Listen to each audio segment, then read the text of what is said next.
what did I just do? And then I thought, oh my God, my dad is going to kill me. But he's 5 hours away, so it's all good, right?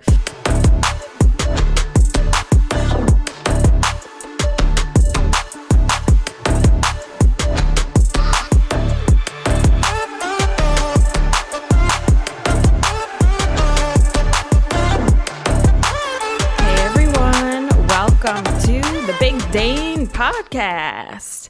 I'm your host, Dana Trimborn, and this podcast is a random hodgepodge of topics that gets released on every Tuesday on, your preferred platform, of course. And I really enjoy sharing my personal stories and making those connections with you guys and just really being relatable, all in a fun and silly environment. Hey, friends. Did you ever have an old car that just wasn't really reliable? Or maybe your parents had gotten you a beat up car and the car just kept letting you down? Oh my God. I can totally relate with you, so stick around to listen. You are not going to believe what happened to me on Halloween with this car. So, to start off, we're going to rewind a bit back to around 2006, 2007.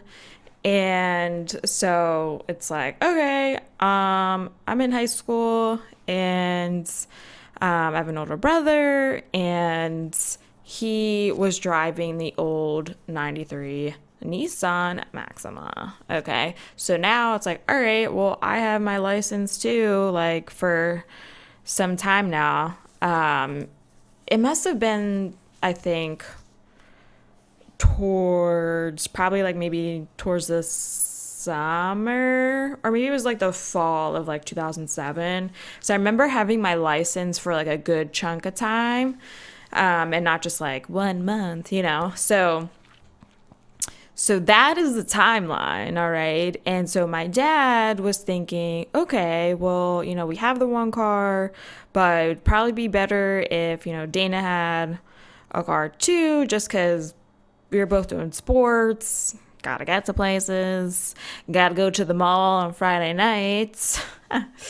and, and yeah, so I was like surprised that like my parents were going to get another car, because like we already have like 5 cars. Like we always had too many cars, you know what I mean? Like there's plenty of cars in the driveway, can I just like take one of these? But my dad had a PT Cruiser, which was stick shift, so I didn't learn yet how to drive that, so I wasn't driving that around. Plus he needed it for work, um so I was like surprised he brought this up.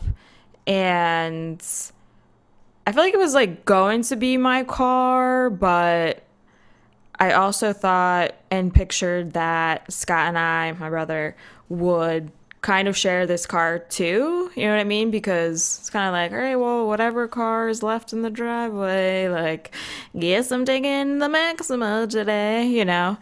And, but also I had seen myself like, well, maybe this will be like my car, right? So, that's what happens when you're the baby. You get some extra things, yeah.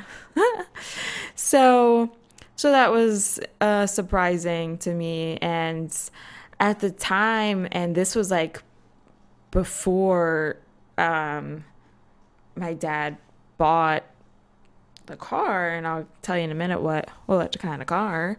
I just remember like going online and just looking at cars, like hoping that like my dad like would pick out this car, right? And nothing expensive that's like $50,000 car, but like just an older model of a Honda Civic or a Toyota Celica or the Mitsubishi Eclipse, like all these like sporty looking cars, nothing fancy where it's like really gonna cost you an arm and a leg. But I like really thought, yeah, like dad's gonna come home with like this Toyota Celica, right? And just like waiting for it. But at the same time, I don't really remember my dad saying like, "Oh, I'm gonna go look for cars," or it just like he was just handling it, and it wasn't much talk about it.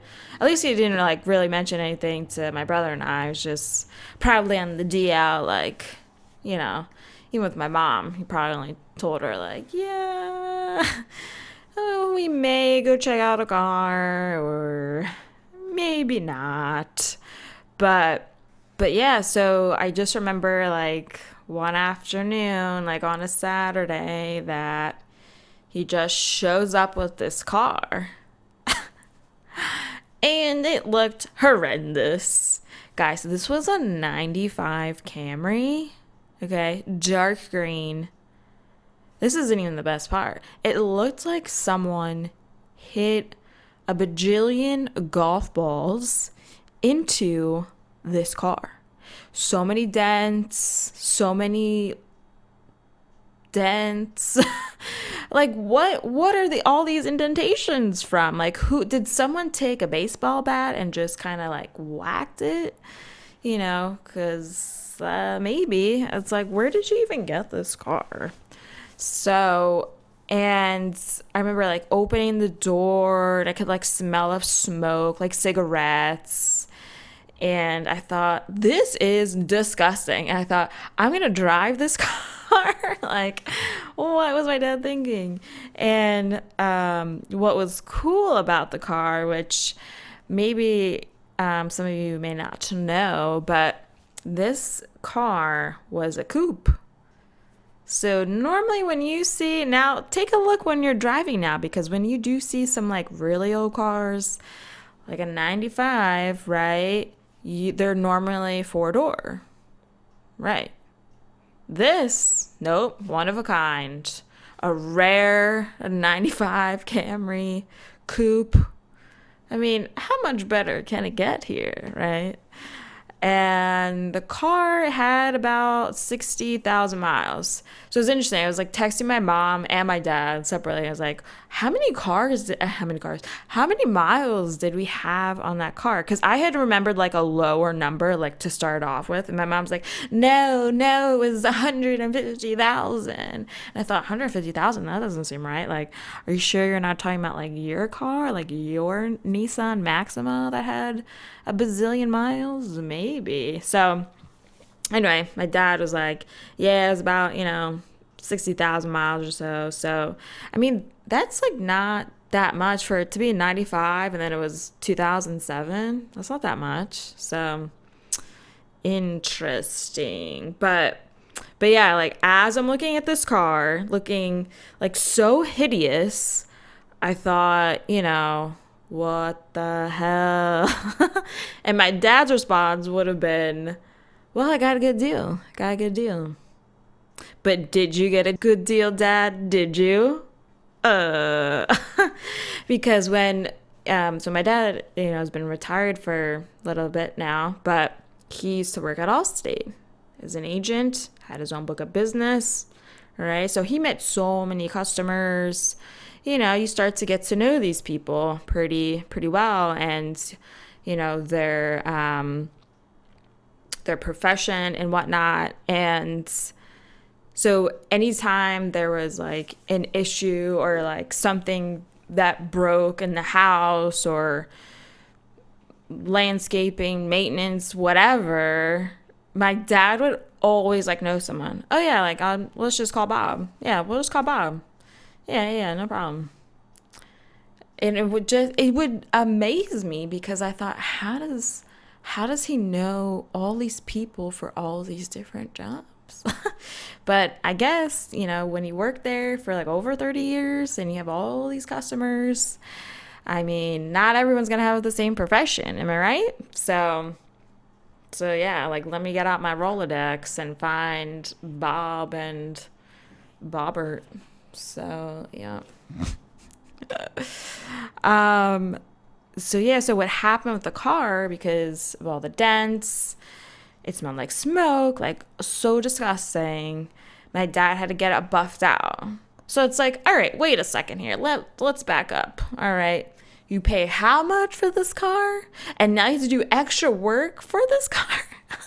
Like, I don't know if it was really worth it, right? Like, everyone's like probably like adding, math in their head right now, like a couple thousand here, a couple thousand there, right? Then you gotta get the inside clean because it's so smoky. It's like a cloud like is coming out the door and no one is in there. But what was fun though, and this is where it kind of felt like my car, I got to choose the color of the car because I'm like, I do not want this green again.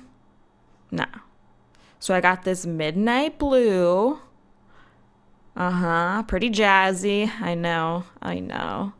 And everything else kind of, was coming together and all cleaned up. Like, you could not, this was pretty impressive.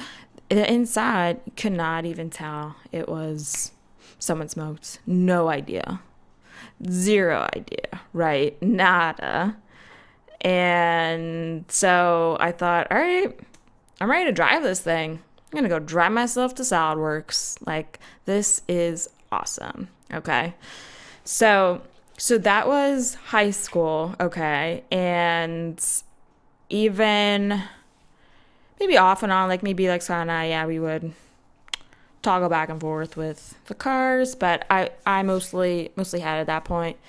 And then, so now I go off to college. Okay. So I didn't bring up to college the first year because I didn't need a car. And with me playing tennis, that first year, I didn't need it since the seniors, they would like pick us up. So it was all good. But my sophomore year, I actually brought it up because I thought, well, now I have to go pick these girls up, right? Because they're in the dorm. I'm not in the dorm because we said, peace out. It's too expensive and it's much more fun in a house. And then I could drive, then I could go to the grocery store, run errands, whatever, and everything was great. And yes, like, sure, I guess I would drive home, but honestly, I didn't because then my roommate and I, Paige, the other Paige, we would just fly back by Southwest because it was so cheap. So I said, I'm going to save my back and not be in the car for 5-6 hours to get back to Philly. Yes, no. So the one summer, so now I'm actually like driving home because it's the summertime. I'm going to get back and stay the summer back here in North Wales. Okay. So I wanted to go to the shore because our family friends, they were going and we were like going like pretty much like every year together around the same time and spend a couple of days. So they were going, they invited me and my mom. I was like, this is great, so much fun, I'm ready to go. But my mom couldn't go, so I said I'll go, kind of represent, and she, because it was probably around June still, she was still teaching, so they weren't out of school yet. So she was still teaching at Gwen Nor, blah blah. So I thought, all right, well, I'll just go. No problem. I'll take my car, everything's great. So, I'm on my way, get over the Walt Whitman, I'm going down. Now I'm like on the AC Expressway. I'm like pretty far out. Okay. So now I'm like near the Egg Harbor Township exit. Okay. And all of a sudden, the car is starting to shake. It's doing a little shake. And so now I'm like terrified for my life because I'm by myself. The car is shaking and I have to pull over now because it just sounded like it was just going to stop. You know what I mean? So I thought, no, ma'am, cannot have that happen on the AC Expressway. I'm going to get slammed. So I pulled over and I think I called my brother first. Because I knew my mom couldn't answer the phone because she was in school. And I was just telling him what was going on. He's just like, all right, just call Allstate roadside assistance. So I did that. And in the meantime, I was able to call my mom just to tell her what's going on. Because, when you leave and your mom or dad, or at least my mom and dad would say, let me know when you get there. Let me know when you get there. Okay, I got it. Well, now I'm not even getting there. So you like really need to know what's going on. So I called her and she, sounded concerned, as I think any mom would be. And so what she did was, I guess she just had to tell work that she had to go and had to come meet me because of the car. So she drove out with her Acura MDX to come get me, basically. And so by the time she got there, the tow truck was there. And yeah, so then we just got towed to good old Egg Harbor City. I've never been there before. I always passed the X. I've never been there, right?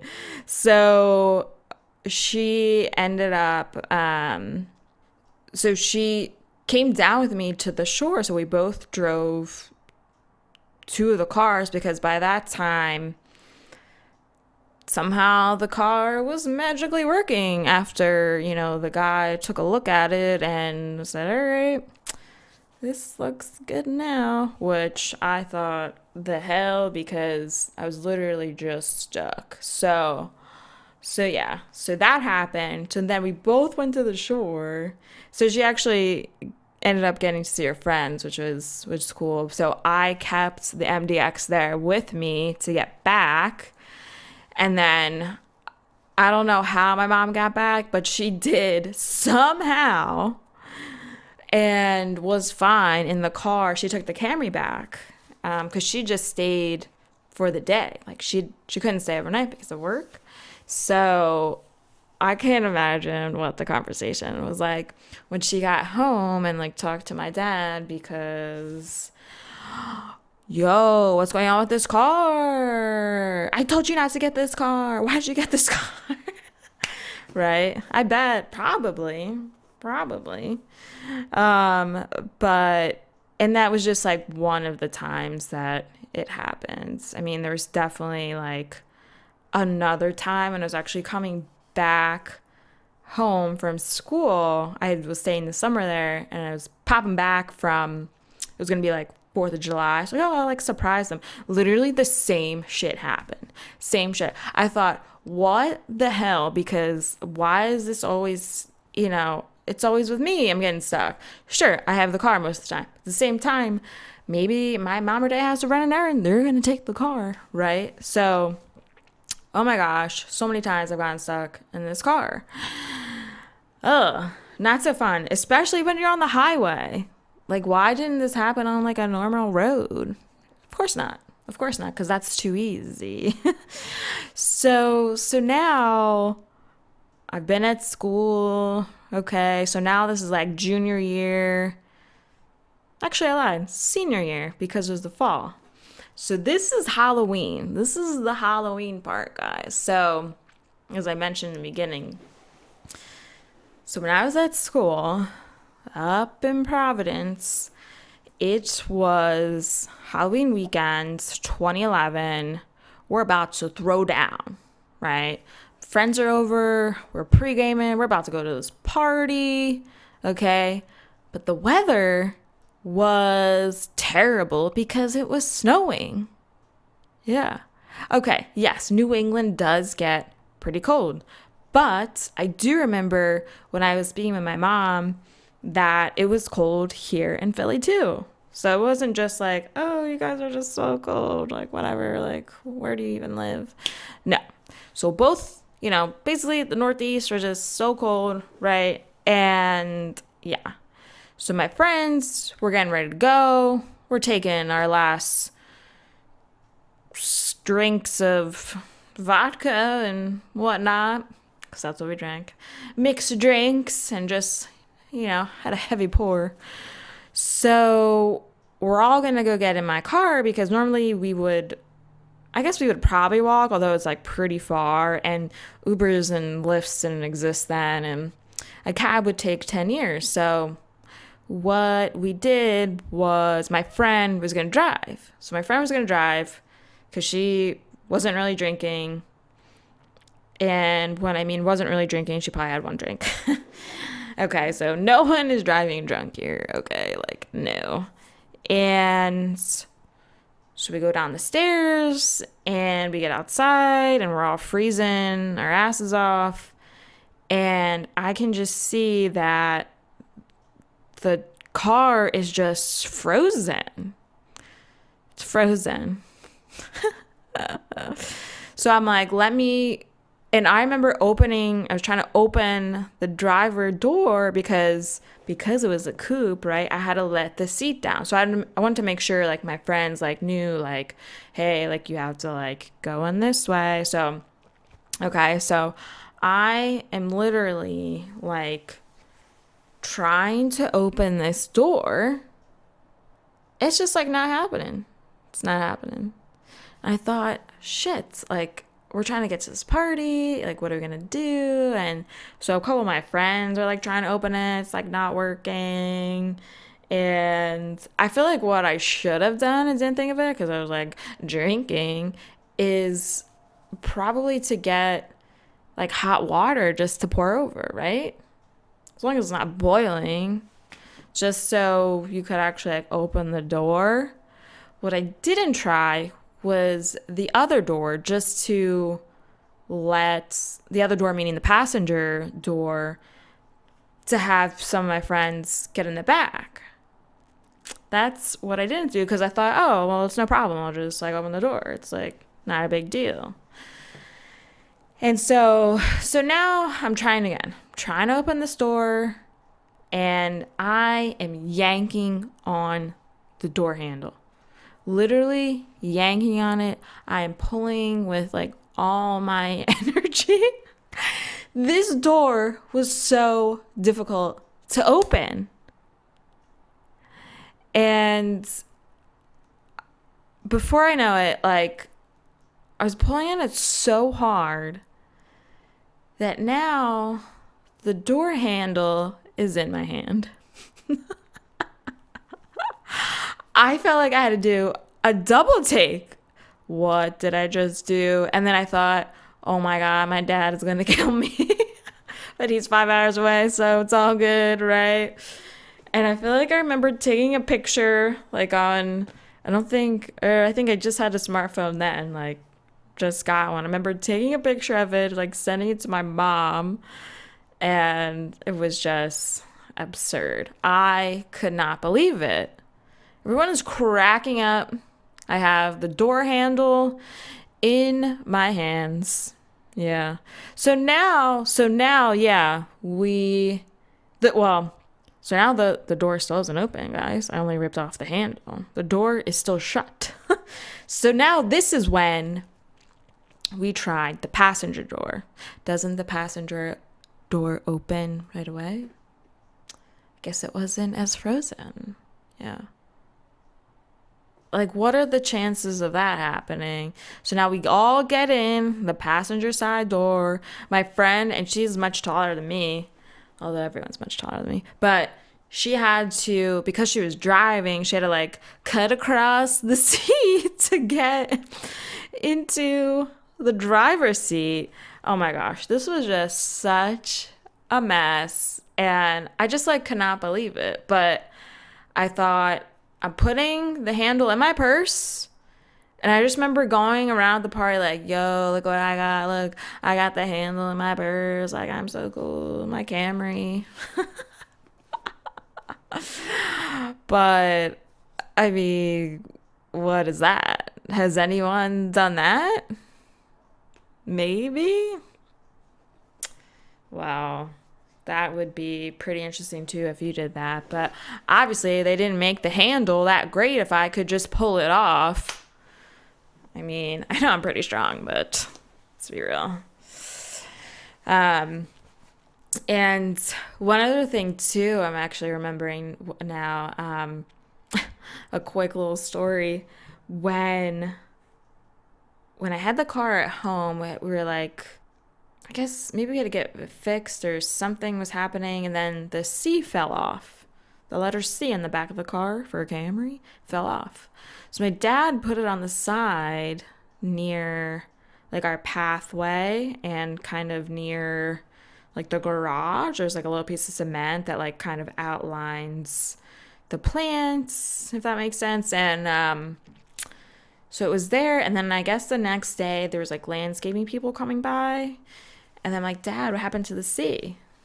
He's like, what do you mean? Like, it's right there on the cement. I was like, it's not on the cement. So, never found the sea. I think the landscaping people must have just tossed it. So now I was driving around with Amri. Not a Camry, but an Amri. Yeah. And then, you know what I wanted to do is actually rearrange the letters to say Mary. That'd be pretty cool. You pull up behind this person, that'd be me. What kind of car is this? A Mary car. Ooh, is this the sister of the Camry? It sure is. It sure is. Okay. Wow. Has anyone rearranged the letters of their car? If you had like an older car, maybe. Okay. And shoot, there was one other thing I was going to say. Well, I can't remember what I was going to say, but I'll have to circle back with you.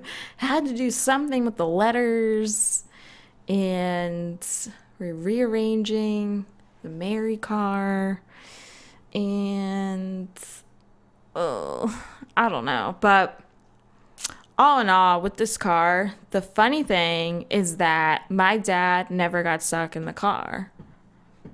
No, of course not. Everyone else, including my brother, my mom, me, we all got stuck in this car at some point when we were, just bopping around with it. Okay? But how crazy is that?